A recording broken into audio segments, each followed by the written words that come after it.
Oster, Poland, Abraham Ostfeld, Romania, Shalom Osterda, Romania, Joshua Oselka, Poland. Good morning, everyone. Here at Palm Beach Synagogue, we have a tradition that on Yom HaShoah, on Holocaust Remembrance Day, we have members that come to the synagogue starting after the morning service where we say the Kaddish in memory of the 6 million. And all day long until Mincha, which is at 6:30, names of men, women, and children murdered during the Holocaust are read out loud with 6 candles burning in memory of the 6 million.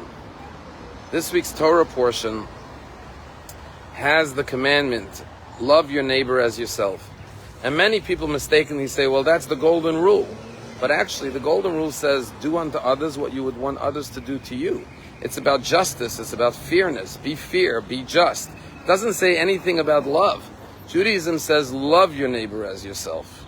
But furthermore, in this week's Torah portion, it says, love the stranger like yourself. Not only your fellow man, but love the stranger as yourself. And so Judaism is the religion of love. There are the 3 great loves. Love the Lord your God, love your fellow man, and love the stranger. And you may ask, what's more important?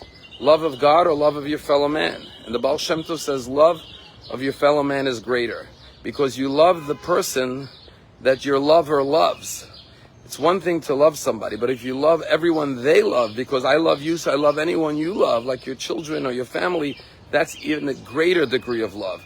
So love of God is expressed when we say, God, we love all your children as well. But what about the stranger? And the Torah tells us the story of Abraham. Abraham is talking to God. God comes to visit him in the 4th Torah portion of Vayera, and he sees 3 strangers walking down the road.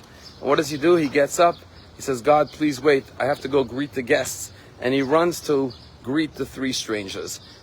And this is the message of Judaism today on a day of Yom HaShoah, day of remembrance, that the Torah says you were oppressed in Egypt and throughout Jewish history, and therefore you should be more compassionate and more loving to the stranger in your midst.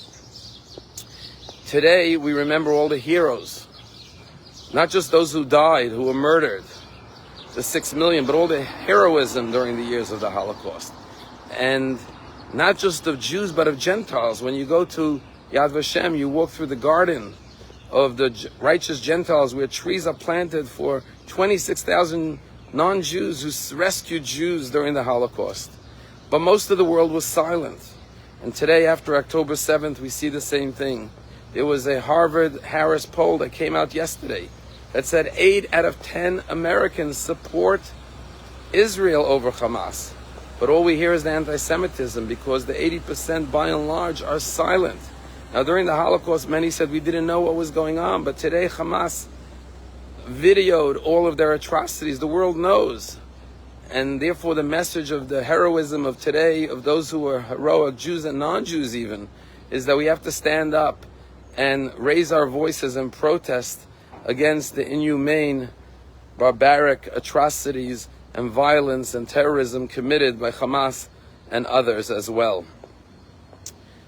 Today, we read the Torah this morning, and when Rabbi Lau, who was a child survivor from Buchenwald, goes every year to the March of the Living, he always carries a little Torah with him. And when he was asked, why do you carry this Torah?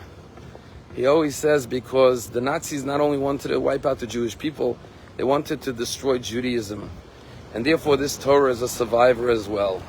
The miracle of the Holocaust is that we not only survived, but we thrived after the Holocaust. You know, after October 7th, we lost 1,200 Jews who were murdered on October 7th. If you take 1,200 and you divide it into 6 million, it's approximately 5,000 October 7th. Imagine if we had 5,000 consecutive days of October 7th. Would we be able to survive as a Jewish people? Well, after 1945, the survivors came back to Israel and fulfilled a 2,000-year dream of coming home, and showed us how you turn tragedy into triumph. And that's the challenge for our generation.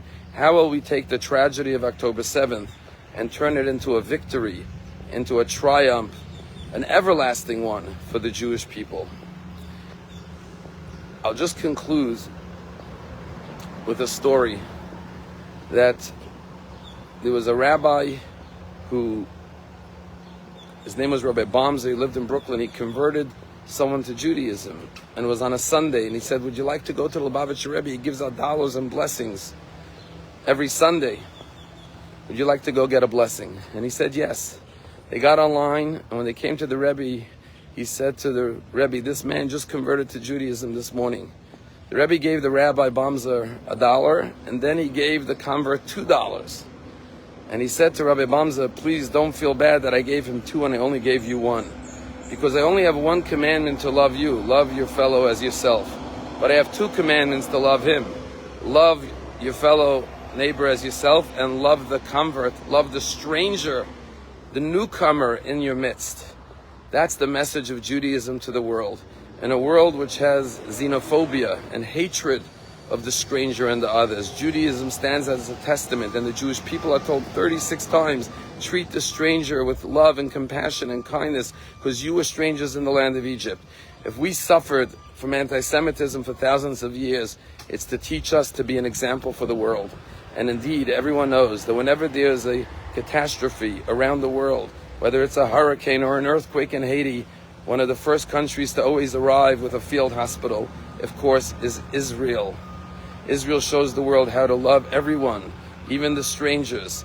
And even when it happens in Arab countries, in countries that are anti-Israel, Israel always offers to send aid. Sometimes their desire is denied because the Arab countries say, we don't want your help. We'd rather let our people die than take Israeli help. But Israel is always ready and prepared to go help anyone around the world, because that's what Judaism is all about. It's about love of God, love of our fellow man, and love of the stranger. Despite what the world has done to us for thousands of years, we stand tall and proud, knowing that we represent a faith, a religion, a Torah of love. Have a meaningful Yom HaShoah and do a good deed, a mitzvah in memory of the 6 million today.